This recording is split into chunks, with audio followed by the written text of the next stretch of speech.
CVK- եմ խնդրեմ ձեր հարցը։ Լիլիթ Թադևոսյան, շնորհակալություն։ Պարոն Հովհաննիսյան, ձեզ ուղղեմ հարցս։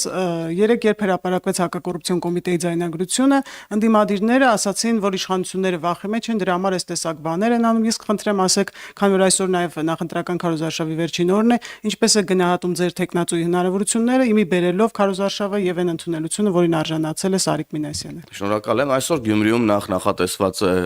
հանրահավաք քաղաքացիական պայմանագիր կուսակցության կողմից կազմակերպված, ես մեր գյումրեցի համաքաղաքացիներին, սիրելի հայրենակիցներին հրավիրում եմ ուրեմն այդ հանրահավաքին։ Մենք գնում ենք Գյումրիում հաղթանակի, որպեսզի ապահովենք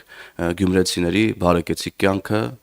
եւ ապագան եւ լուծենք տարիներով կուտակված խնդիրները Գյումրիում եւ նաեւ վերականգնենք Գյումրիում արդյունավետ կառավարումը, որ մենք տեսանք, որ վերջին տարիներին ցավոք չստացվեց իրականացնել Գյումրիում, ինչը ամենակարևորն է, որ Գյումրիի քաղաքապետարանում աշխատող յուրաքանչյուր մարդ քաղաքապետի գլխավորությամբ աշխատի, ուրեմն հանուն ուրեմն գյումրեցու։ Իսկ մնացած մեղադրանքները ընդդիմության կողմից հնչող եւ այդպես շարունակ քաղաքական հետապնդումների մասին եւ այլն 3 օր առաջ ինչու նման բան արեցիք, այսպես եւ այլն։